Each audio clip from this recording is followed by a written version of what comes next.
Hello बच्चों, मैं Akshay sir स्वागत करता हूं आप सभी का अपने इस यूट्यूब चैनल पर। बच्चों, जैसा कि आप सभी को पता है कि मैं अपने इस चैनल पर 12वीं के भौतिकी विज्ञान का ऑब्जेक्टिव सीरीज में करा रहा हूं और ऑब्जेक्टिव से संबंधित टोटल 5 वीडियो मैं ऑलरेडी इस चैनल पर अपलोड कर चुका हूं, जिसका लिंक जो है नीचे डिस्क्रिप्शन बॉक्स में दिया गया है। बच्चों, भौतिकी विज्ञान का जो यूनिट नंबर दूसरा है, जिसका नाम है विद्युत धारा, तो आज की इस क्लास में आज की इस वीडियो का जो पहला पार्ट है, इसमें विद्युत धारा से संबंधित जो भी आपके ऑब्जेक्टिव सवाल हैं, जो बोर्ड एग्जाम में पूछे गए हैं या जिसकी पूछे जाने की संभावना बोर्ड एग्जाम में अधिक है, उसके अलावा जो बच्चे कॉम्पिटिटिव एग्जाम की जो तैयारी करते हैं, चाहे एसएससी हो, चाहे बैंकिंग हो, चाहे जनरल स्टडी हो, इस प्रकार की जो भी लोग तैयारी करते हैं, उन सभी के लिए इंपॉर्टेंट ये जो वीडियो है काफी इंपॉर्टेंट होने वाला है, महत्वपूर्ण होने वाला है। तो बच्चों, आप सभी से ये अपील है कि आप जो इस वीडियो को पूरा अंत तक देखिएगा और जितना भी मैंने क्वेश्चन कराया है उन सभी क्वेश्चन को जो है सही तरीके से आप रिवीजन करिएगा। चलिए बच्चों, शुरू करते हैं आज का ये वीडियो। सबसे पहले क्वेश्चन आएगा बच्चों, प्रथम क्वेश्चन की बात करते हैं। यहाँ पर देखिए किलोवाट घंटा मात्रक है। देखिए बच्चों, ये बोर्ड एग्जाम के साथ साथ बहुत सारे जो कॉम्पिटिटिव एग्जाम होते हैं उसमें सवाल पूछा गया है कि किलोवाट घंटा किसका मात्रक होता है। तो बच्चों, किलोवाट घंटा मात्रक होता है ऊर्जा का। देखने में क्या लगता है बच्चों को, लगता है किलोवाट, कि जहां पर वाट आ गया इसका मतलब शक्ति की बात होगी, पर ऐसा नहीं है। ठीक है, तो किलोवाट घंटा किसका मात्रक होता है? ऊर्जा का। थोड़ा सा मैं इसको एक्सप्लेन कर देता हूं बच्चों। किलोवाट, तो किलोवाट क्या है बच्चों? पावर है। ठीक है, और घंटा क्या है बच्चों? ये समय है, यानी टाइम हो जाएगा।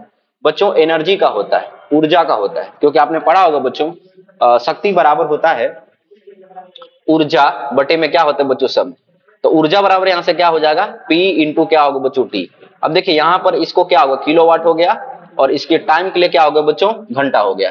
जिसे हम लोग क्या कर सकते हैं, अगर वाट और यहाँ पे सेकंड भी कहेंगे तो वाट सेकंड हो जाएगा, लेकिन किलोवाट घंटा की बात किया गया है, तो बच्चों यहाँ पर किलोवाट घंटा किसका मात्रक होता है? ऊर्जा का होता है। ठीक है बच्चों, चलिए, बहुत सारे कॉम्पिटिटिव एग्जाम में भी क्वेश्चन पूछा गया है।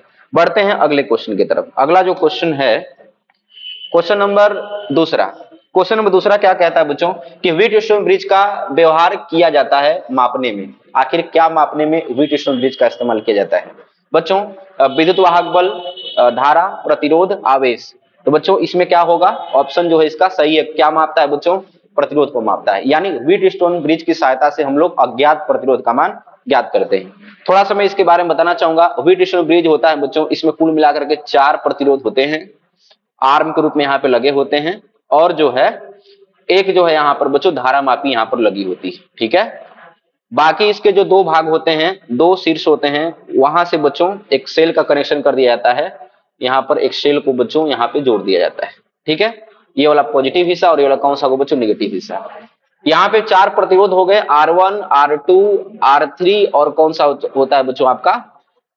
R4। बच्चों इसमें अगर देखिए, इसमें होता क्या है कि 4 प्रतिरोध हो गए, बीच में भी कभी कभार प्रतिरोध होगा, लेकिन यहाँ पे बच्चों धारा मापी का प्रयोग किया जाता है। ठीक है, अब होगा क्या, ये संतुलन की स्थिति में जब भी होता है तो इनका जो रेशियो होता है, किसका किसका अनुपात? तो बच्चों जो R1 है बटे में कितना? R2, इसका जो अनुपात है वो R3 अपॉन R4 के बराबर होना चाहिए जब संतुलन की स्थिति होती है। बच्चों संतुलन जब भी होगा तो ये जो सुई जो ऐसे विक्षेपित हुई है, वो सुई क्या होती है बच्चों? सीधी हो जाती है। इसका मतलब इसमें धारा का कोई प्रवाह नहीं होता है। इस वाले ब्रांच में विद्युत धारा का मान क्या होता है? शून्य हो जाता है। तो संतुलन में 2 चीजें, पहला कि इनका जो अनुपात है वो बराबर होता है आपस में, R1 अपॉन R2 बराबर R3 अपॉन कितना होगा? R4। अब देखिए इसमें 4 प्रतिरोध हैं, 4 में अगर 3 पता चल जाए, अगर 4 में 3 पता रहेगा तो बच्चों एक को तो आप किसी भी तरीके से निकाल सकते हैं। तो इसी सिद्धांत पे जो है अज्ञात प्रतिरोध का मान ज्ञात किया जाता है। ठीक है, चलिए आगे बढ़ते हैं बच्चों। तो इसका ऑप्शन कौन सा सही होगा बच्चों? सी वाला। बढ़ते हैं अगले क्वेश्चन की तरफ। क्वेश्चन नंबर है बच्चों आपका तीसरा। तीसरा क्वेश्चन क्या कहता है? किसी धातु के तार को गर्म करने पर उसका प्रतिरोध घटता है, बढ़ता है, अपरिवर्तित रहता है, शून्य हो जाता है। तो बच्चों धातु की खास बात क्या होती है कि धातु में क्या होते हैं? मुक्त इलेक्ट्रॉन होते हैं, फ्री इलेक्ट्रॉन होते हैं। ठीक है, और धातु वैसे भी क्या करता है? विद्युत धारा का चालन करता है। और प्रतिरोध क्या होता है? प्रतिरोध होता है बच्चों रुकावट, यानी विद्युत धारा के प्रवाह में जो रुकावट होता है वो आपका प्रतिरोध होगा। तो चालक का अगर प्रतिरोध बढ़ा देते हैं, अगर चालक का अगर ताप बढ़ाया जाता है तो ताप बढ़ाने पर चालक का प्रतिरोध क्या होता है बच्चों? बढ़ता है। ठीक है, इस बात को ध्यान दीजिएगा कि प्रतिरोध क्या होगा बच्चों? बढ़ेगा। अगर चालक होगा, चालक का ताप बढ़ाइएगा तो प्रतिरोध क्या होगा बच्चों? बढ़ेगा। और अगर अर्धचालक होगा तो अर्धचालक का ताप बढ़ाने पर प्रतिरोध क्या होता है बच्चों? घटता है। अर्धचालक में आपका क्या होगा? जैसे आपका सिलिकॉन हो जाएगा, जैसे आपका जर्मेनियम हो जाएगा। तो इनका अगर ताप बढ़ाते हैं तो बच्चों जो आपका प्रतिरोध है वो क्या हो जाता है? घट जाता है। लेकिन जब धातुओं की बात की जाती है तो धातुओं का ताप बढ़ाने पर प्रतिरोध क्या होता है बच्चों, बढ़ जाता है। इसका मतलब ऑप्शन नंबर कौन सी है बच्चों, बी वाला। ठीक है, चलिए अगले क्वेश्चन की तरफ बढ़ते हैं। अगला जो क्वेश्चन है बच्चों आपका, इलेक्ट्रॉन वोल्ट द्वारा मापा जाता है। बच्चों इलेक्ट्रॉन द्वारा मापा जाता है ऊर्जा को। किसको मापा जाता है, ऊर्जा को। बच्चों एक इंपॉर्टेंट बात बता देते हैं आपको, होता क्या है बच्चों, V बराबर होता है W/Q। ठीक है, विभव का परिभाषा है ना, फॉर्मूला होता है वर्क अपॉन आवेश। ठीक है, अब यहां से क्या होगा, W बराबर कितना होता है बच्चों, Q इंटू V हो जाएगा। अच्छा, Q की जब बात करेंगे तो देखिए यहां पर क्या है, Q क्या है बच्चों, आपका आवेश है। तो आवेश को यहाँ पर इलेक्ट्रॉन, यानी इलेक्ट्रॉन भी क्या है बच्चों, एक आवेशी तो होता है इलेक्ट्रॉन भी, और यहाँ पर भी, यानी इलेक्ट्रॉन और यहाँ पे क्या हो गया बच्चों, वोल्ट हो गया। ठीक है, इलेक्ट्रॉन हो गया और यहाँ पे क्या हो गया, वोल्ट। तो अब इलेक्ट्रॉन वोल्ट किसके बराबर हो गया, इस कार्य के बराबर हो गया। और आपको पता है कि कार्य और ऊर्जा आपस में क्या होते हैं बच्चों, तुल्य होते हैं। यानी कहने का मतलब क्या है कि किसका हो जाएगा, ऊर्जा का मात्रक हो जाएगा। ठीक है बच्चों, बढ़ते हैं अगले क्वेश्चन की तरफ। क्वेश्चन नंबर है आपका पांचवा क्वेश्चन कहता है बच्चों के 1 एम्पियर तुल्य है, यानी 1 एम्पियर किसके बराबर होता है। बच्चों सबसे पहले बात करते हैं विद्युत धारा की परिभाषा, I बराबर Q/T। ठीक है, तो Q बराबर यहां से क्या होगा, IT। वो आवेश की बात थी बच्चों। सबसे पहले अगर हम लोग बात करते हैं धारा का, तो Q बटे में कितना होता है बच्चों, I बराबर Q/T होता है। आवेशों के प्रवाह की दर को क्या कहते हैं बच्चों, विद्युत धारा कहते हैं। तो I बराबर Q/ कितना हो गया, T हो गया। अब देखिए यहाँ पर क्या हो गया, आवेश का मात्रक क्या होता है बच्चों, कूलम होता है, और समय का मात्रक क्या होता है बच्चों, सेकंड होता है। तो कूलम प्रति सेकंड, और ये किसके बराबर होता है, एम्पियर के बराबर होता है। तो 1 एम्पियर बराबर कितना होता है, 1 कूलम बटे में कितना, 1 सेकंड। अब देखते हैं ऑप्शन कौन सा मैच कर रहा है, 1 कूलम नहीं, 1 कूलम सेकंड नहीं, 1 कूलम प्रति सेकंड। बच्चों ऑप्शन नंबर कौन सा मैच कर रहा है, सी वाला, यानी 1 कूलम प्रति सेकंड के तुल्य होता है। ठीक है बच्चों, आइए अगले क्वेश्चन की तरफ बढ़ते हैं। क्वेश्चन नंबर है आपका छठवां। क्वेश्चन नंबर छठवां में क्या कहा गया, किसी चालक तार की लंबाई को खींचकर दुगुना लंबा कर दिया जाए तब उसका प्रतिरोध कितना गुना हो जाएगा। बच्चों अगर हम लोग बात करते हैं प्रतिरोध का, तो प्रतिरोध की जब बात किया जाता है तो प्रतिरोध किस पे डिपेंड करता है, एक आर प्रतिरोध जो है लंबाई पर निर्भर करता है, यानी डायरेक्ट समानुपाती होता है। दूसरा जो होता है इसके अनुप्रस्थ काट के क्षेत्रफल के क्या होता है बच्चों, व्युत्क्रमानुपाती होता है।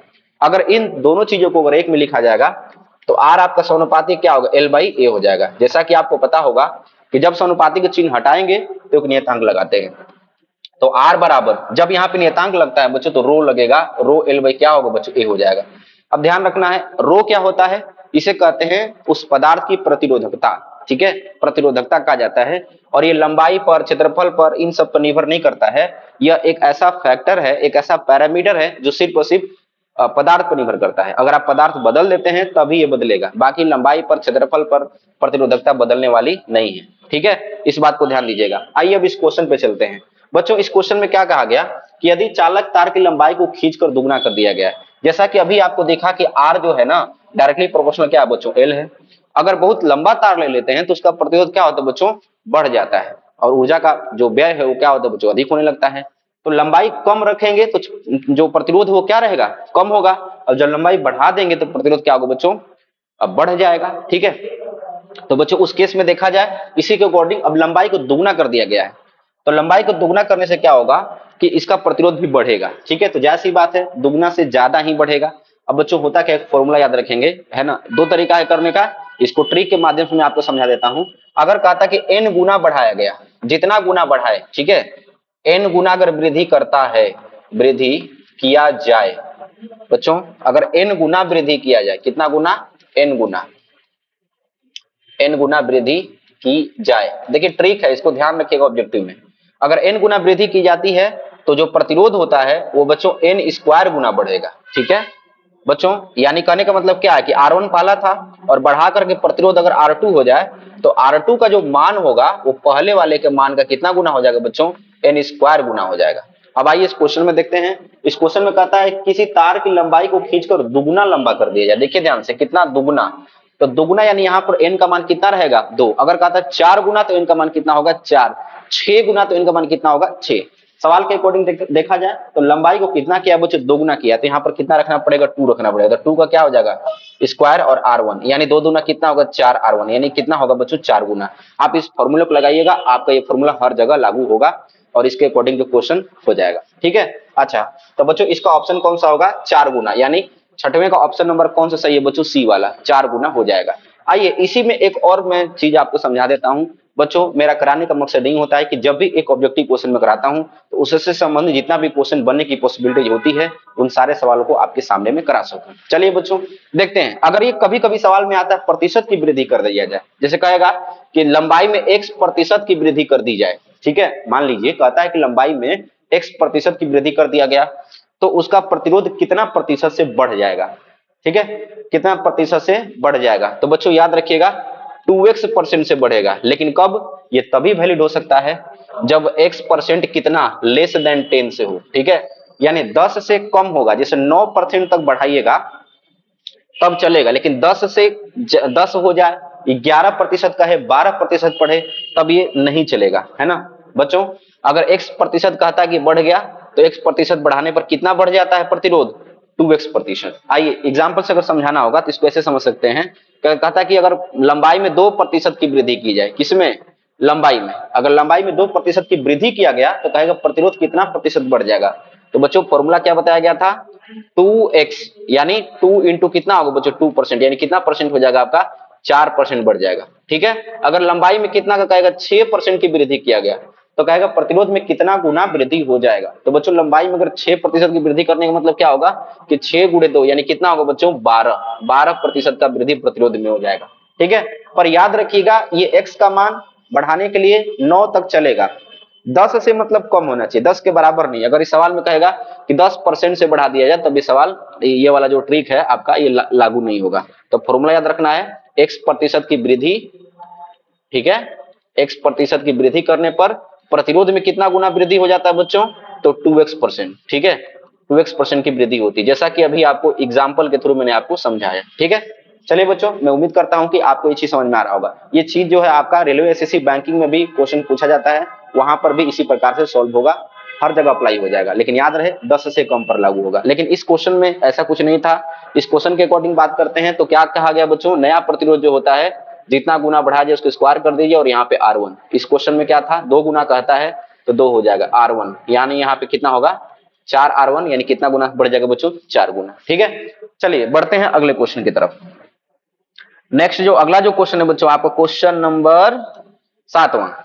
चलिए 7वां नंबर क्वेश्चन ये कहता है कि विद्युत धारा एक राशि है। कैसी राशि बच्चों? अदिश राशि है, सदिश राशि है, सदिश और अदिश दोनों है, इनमें से कोई नहीं। बच्चों होता क्या है, बहुत सारा डाउट होता है, क्योंकि सदिश की परिभाषा क्या कहा गया था, यहाँ पे सदिश की परिभाषा ही आधी अधूरी लोगों को पता होता है। सदिश की परिभाषा क्या होता है कि परिमाण हो साथ साथ दिशा हो, बस इतने पर, ठीक है, मैक्सिमम लोग यही बता देते हैं। लेकिन यहाँ पर ये कहा जाए इसमें परिमाण भी हो, इसमें दिशा भी हो, तथा जो सदिश के योग के नियमों का पालन करते हो। तो विद्युत धारा के साथ यही चीज होता है। विद्युत धारा में देखिए परिमाण है 2 एम्पियर, 4 एम्पियर, 10 एम्पियर, 100 एम्पियर, परिमाण है, दिशा भी है, तार में भाई इधर से धारा का प्रवाह उधर हो रहा है तो दिशा भी है। लेकिन ये सदिशों के योग के नियम का पालन नहीं करता है, ठीक है, ना ही त्रिभुज विधि का पालन करता है, ना समांतर चतुर्भुज विधि का पालन करता है। तो बच्चों इस वजह से इसको अदिश राशि कहा गया, इसे टेंसर क्वांटिटी कहा जाता है, ठीक है। तो बच्चों ये कौन सी राशि हो जाएगा? अदिश राशि। तो विद्युत धारा कैसी राशि है बच्चों? अदिश राशि, ठीक है। चलिए आगे बढ़ते हैं 8वां क्वेश्चन की तरफ। कहता है 1 ओम तुल्य है। बच्चों 1 ओम V अपॉन आई बराबर क्या होता है? वोल्टेज अपॉन आई बराबर क्या होता है बच्चों? R होता है, प्रतिरोध के बराबर होता है। और प्रतिरोध का मात्रक क्या होता है बच्चों? ओम, ठीक है। यानी 1 ओम जो होगा, अगर सबका यहाँ पे मात्रक रखा जाए तो 1 वोल्ट हो जाएगा, 1 वोल्ट बटे में यहाँ पर क्या होगा? 1 एम्पियर हो जाएगा, यानी वोल्ट प्रति एम्पियर के बराबर होता है आपका 1 ओम। यानी कौन सा ऑप्शन नंबर सही बच्चों? ए वाला, ठीक है। बच्चों एक एक क्वेश्चन को मैं एक्सप्लेन करते हुए चल रहा हूं। अगर किसी प्रकार का कोई आपको सुझाव देना होगा इस वीडियो को रिगार्डिंग तो आप नीचे कमेंट बॉक्स में कमेंट कर सकते हैं। बच्चों एक ही बात कहना है, हर एक वीडियो को बनाने में बहुत सारा मेहनत लगता है, और अगर लगता है कि मेरी मेहनत जो है सही दिशा में, सकारात्मक दिशा में चल रही है, तो आप इस वीडियो को मैक्सिमम लोग तो शेयर कर दिए और इस चैनल को अधिक से अधिक लोगों तक पहुंचाइए, ताकि वो सभी इस वीडियो को देख सकें, उन सभी का जो है कल्याण हो सके। चलिए बच्चों बढ़ते हैं आगे की तरफ। अगला जो क्वेश्चन है आपका क्वेश्चन नंबर 9 क्या कहता है बच्चों? कि विद्युत परिपथ के किसी बिंदु पर सभी धाराओं का बीजगणित योग होता है, ठीक है। बच्चों संधि कहता है सभी धाराओं का बिंदु, है ना, एक बिंदु है, यहाँ पे धारा देखिए यहाँ पे, ठीक है बच्चों, इसमें धारा I1, इसमें धारा कितना हो गया बच्चों? I2, इसमें धारा बच्चों हो गया I3, इसमें धारा कितना हो गया बच्चों? I4। वास्तव में देखा जाए तो वैज्ञानिक स्टेटमेंट है किरचॉफ, और ये किरचॉफ का पहला नियम है जिसे हम लोग कहते हैं केसीएल। क्या कहते हैं? केसीएल यानी Kirchhoff current law. Kirchhoff current law KCL होता है। बच्चों दो नियम है, एक किरचॉफ का पहला नियम जो संधि के नियम भी कहा जाता है, और एक दो दूसरा जो नियम होता है केवीएल यानी किरचॉफ वोल्टेज लॉ, यानी एक जो है धारा के साथ डील करता है और एक जो है विभव के साथ डील करता है। तो बच्चों अगर यहाँ पे देखा जाए कि विद्युतीय परिपथ की किसी बिंदु पर सभी धाराओं का बीजगणितीय योग कितना होता है बच्चों, तो बच्चों इसको याद रखना है केसीएल के अनुसार किरचॉफ का पहला नियम का स्टेटमेंट यही है, किसी संधि पर आने वाली धाराओं का कुल योग बराबर जाने वाली धाराओं का योग। यानी कहने का मतलब क्या है, किसी संधि पर कुल धाराओं का योग क्या होता है बच्चों? शून्य होता है। क्या होता है? शून्य होता है। अगर इसको देखा जाए तो आने वाले का चिन्ह अगर पॉजिटिव लेते हो तो यहाँ से जाने वाले का चिन्ह क्या ले लोगे बच्चों? नेगेटिव ले लोगे। तो इसके अकॉर्डिंग अगर इस पर हम लोग फॉर्मूला पर बैठाते हैं तो आने वाला बच्चों पॉजिटिव यानी I2। फिर चेक करिए क्या I1 भी आ रहा है? बिल्कुल आ रहा है। यहाँ पे खड़े होकर देखना है, आओ बैठो और यहां से देखो, ठीक है। I2 देखो आने वाला है, I1 भी आने वाला है, तो इसका भी चिन्ह क्या होगा बच्चों? पॉजिटिव रहेगा। इसके बाद जाने वाले का जो चिन्ह होगा आप यहां से देखिएगा, ये जाने वाला है तो इसका चिन्ह क्या होगा बच्चों? -I3 हो जाएगा। और I4 भी क्या है बच्चों? जाने वाला है, बराबर 0 हो जाएगा। देखिए तो सभी धाराओं का बीजगणितीय योग कितना हो गया बच्चों? शून्य हो गया, ठीक है। अगर यहाँ पे देखा जाए तो I2 प्लस I1 का जो मान है उधर लेके जाएंगे तो I3 प्लस कितना हो जाएगा?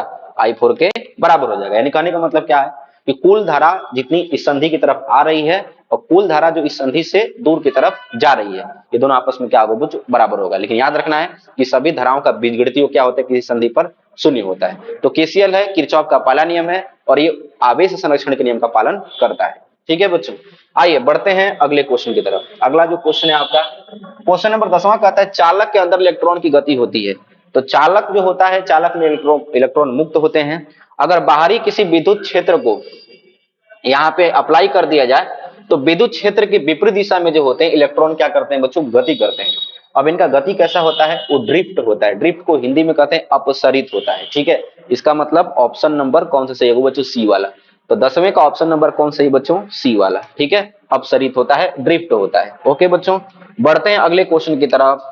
अगला जो क्वेश्चन है आपका 11वां क्वेश्चन नंबर क्या कहता है? किरचॉफ का पहला नियम किस नियम का पालन करता है? अभी बताए थे। किरचॉफ का पहला नियम जो है ऊर्जा संरक्षण, आवेश संरक्षण, चुंबकीय संरक्षण के क्षेत्र संरक्षण या इनमें से सभी। तो बच्चों इसमें क्या बताया गया था? किरचॉफ का पहला नियम आवेश संरक्षण के सिद्धांत का पालन करता है और किरचॉफ का दूसरा नियम ऊर्जा संरक्षण के नियम का पालन करता है। तो बच्चों इसका ऑप्शन नंबर कौन सी होगा बच्चों? बी वाला। एक बार तो बोर्ड एग्जाम में 5 नंबर का सवाल पूछा था कि आवेश संरक्षण के सिद्धांत को समझाएं, यानी केसीएल की बात किया था, ठीक है। ध्यान रखिएगा, बोर्ड में ऐसे ऐसे भी फंसा लेता है आपसे। आइए बच्चों क्वेश्चन नंबर 12वें पे चलते हैं। 12वां क्वेश्चन क्या कहता है? विद्युत वाहक बल की बीमा होती है। विद्युत वाहक बल होता है E बराबर होता है और W में कितना होता है बच्चों? की W यानी क्या बच्चों? कार्य। तो क्या होगा? ml स्क्वायर, ठीक है, पर कितना हो गया बच्चों? -2। और ये आवेश से कितना होगा बच्चों? 80, ठीक है। यहाँ पे क्या होगा? ml स्क्वायर हो जाएगा, ठीक है, पर कितना होगा? -2। ए के पर कितना होगा? -1 और टी के पर कितना होगा? -1। बच्चों m हो गया, l स्क्वायर हो गया, ठीक है, पर कितना हो गया? -3 होगा, ए के पर कितना होगा? -1 होगा। तो बच्चों इसमें ऑप्शन में थोड़ा सा मिसप्रिंट है, आप इसको ध्यान रखेंगे। ये होता है बच्चों आपका जो विद्युत वाहक बल होता है उसका जो बीमी सूत्र होता है ml स्क्वायर, टी के पावर -3 और ए के पावर -1। तो बच्चों थोड़ा सा ऑप्शन में मिसप्रिंट हो गया है, इसमें कोई ऑप्शन मैच नहीं कर रहा है, तो आप इसको अलग से इसको जो है नोट कर लीजिएगा। ये होता है इसका बीमी सूत्र। चलिए बच्चों बढ़ते हैं अगले क्वेश्चन की तरफ। अगला जो क्वेश्चन है आपका 13वां क्वेश्चन क्या कहता है? किरचॉफ का वोल्टेज नियम पालन करता है, यानी किरचॉफ के दूसरे नियम की बात किया है, केवीएल की बात किया है। और केवीएल में क्या होता है? ऊर्जा संरक्षण का पालन होता है। किसका पालन होता है? ऊर्जा संरक्षण का पालन होता है। ये चाहे कॉम्पिटिटिव एग्जाम हो चाहे बोर्ड एग्जाम हो, बहुत बार क्वेश्चन पूछा जाता है। चलिए बच्चों बढ़ते हैं अगले क्वेश्चन की तरफ। क्वेश्चन नंबर है आपका 14वां। कहता है निम्न में से विद्युत क्षेत्र E के लिए अपवाह वेग यानी ड्रिफ्ट वेलोसिटी के लिए ओम के नियम का पालन करता है। तो बच्चों यानी कौन सा इसमें जो है फॉर्मूला, इसमें कौन सा जो है ऑप्शन जो है मैच करेगा? तो बच्चों जो ड्रिफ्ट वेलोसिटी होती है, जो वीडी होता है आपका, इसका जो फॉर्मूला होता है ई टाउ बाई क्या होता है बच्चों? एम होता है, ठीक है। अब ई क्या है बच्चों? इलेक्ट्रॉन का आवेश है। ई क्या है बच्चों? विद्युत क्षेत्र है। टाउ क्या होता है? श्रांति काल होता है, विश्रांति काल जिसे रिलैक्सेशन टाइम कहते हैं। और एम क्या होता है? द्रव्यमान होता है इलेक्ट्रॉन का। और वीडी क्या है बच्चों? ड्रिफ्ट वेलोसिटी है, ठीक है। अब देखिए यहाँ से वीडी में जो ड्रिफ्ट वेलोसिटी है और जो विद्युत क्षेत्र की तीव्रता है उसमें डायरेक्ट जो संबंध है किसका है बच्चों? समानुपाती का है। इसका मतलब इसका जो ऑप्शन होगा बच्चों आपका ऑप्शन नंबर बी से मैच करना चाहिए, यानी ये वाला हो जाएगा आपका समानुपाती के चिन्ह करके, थोड़ा बराबर हो गया बच्चों, मिसप्रिंट हुआ है, ठीक है बच्चों। इसका ऑप्शन नंबर कौन सा सही है बच्चों, बी वाला, है ना। ये वाला रिलेशन जो है ये वाला ऑप्शन से मैच करेगा, ठीक है बच्चों। बढ़ते हैं अगले क्वेश्चन की तरफ। तो बच्चों ये क्वेश्चन जो था, तो बच्चों कुल मिलाकर के जितना भी आपका विद्युत धारा से संबंधित जो भी क्वेश्चन आपके लिए कराया गया है, ये सभी क्वेश्चन या तो बोर्ड एग्जाम में आए हुए हैं या तो इनकी पूछे जाने की संभावना बहुत ही प्रबल है। बच्चों आप सभी से ये कहना है कि आप इस वीडियो को मैक्सिमम लोग तक शेयर करिए, ताकि बोर्ड एग्जाम की जो बच्चे तैयारी कर रहे हैं, इसके अलावा जो फिजिक्स का जो पोर्शन जो कॉम्पिटेटिव एग्जाम में पूछा जाता है, वहां पर भी ये सारे क्वेश्चन जो है पूछे जाते हैं। चलिए बच्चों मिलते हैं एक नए वीडियो में एक नए टॉपिक के साथ, तब तक के लिए अपना ख्याल रखिए। बहुत बहुत धन्यवाद।